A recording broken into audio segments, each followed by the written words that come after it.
Oh, say, can you see by the dawn's early... Congressman Mitchell, thank you for your education bill for veterans. I want everybody to remember that. It is pivotal legislation for us veterans. Governor Brewer, not Congressman, Governor Brewer, her unquestioned support towards veterans and veterans issues. In fact, I'm the Master of Ceremony for the Korean War ceremony that's going to occur this month, remembering the 60th anniversary of the starting of the Korean War, and I have the honor of introducing the governor there. Colonel Joey Strickland, my dearest of friend, who has given a lifetime of service towards veterans. My dear friend and colleague, David Smith, fellow Marine, hoorah! And Max Wilson, who should be up here, a fellow veteran who I have the greatest of respect for, that has always supported veterans' issues. I want to say thank you. But more importantly, I want to say thank you to three other groups. You, the veteran in your service.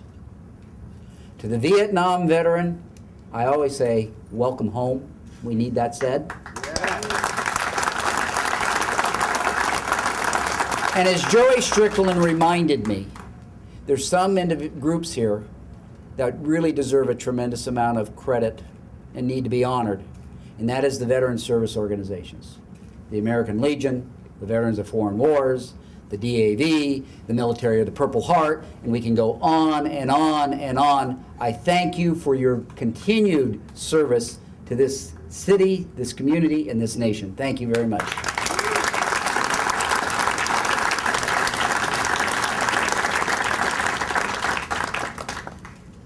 You know, this last Monday was Memorial Day, and I continued a tradition that I have been doing for 40 years, right after I was discharged from the Marine Corps after having been wounded. You know, I went to this, to the cemetery, and then I went to the Vietnam War Memorial, downtown Capitol area. And there, I took a few moments and took some flowers, and I put them by a young Lance Corporal that lost his life in Vietnam by the name of David Thomas Schaefer, to remember him, to honor him for the service and the sacrifice that he gave this nation. He was my best friend. We grew up together here in the Valley. We joined the Marine Corps together, and we shipped off to Vietnam together. But as I was sitting there, you know, I was thinking about today. You know, and I was thinking how David would want me to not just remember those that had been killed in the line of duty, given the ultimate sacrifice, but to remember all veterans. Veterans that have come home with torn bodies or tortured minds. To veterans that have served their nation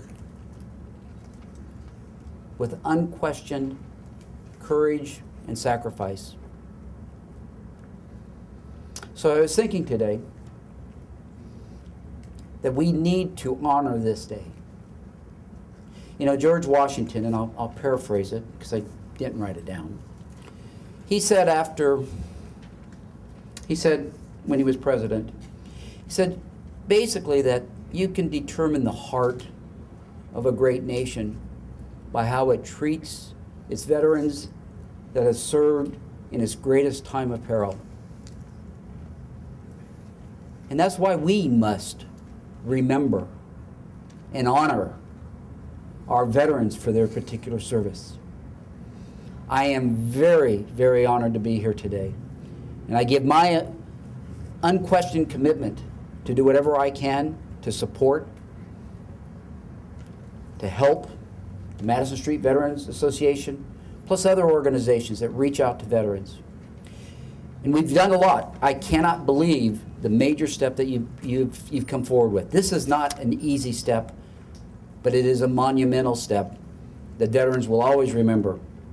So I give you another commitment, because it doesn't stop here. This is but the one step in a long journey of honoring veterans.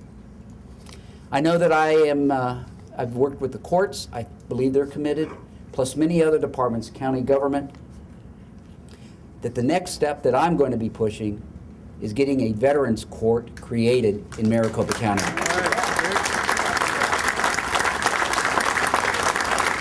We must provide those unique services to those individuals that have the difficult times of transitioning back.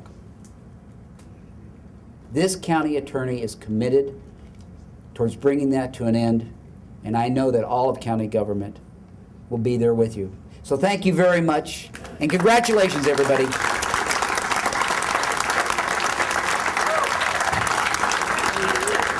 Rick, thank you for your inspiring words.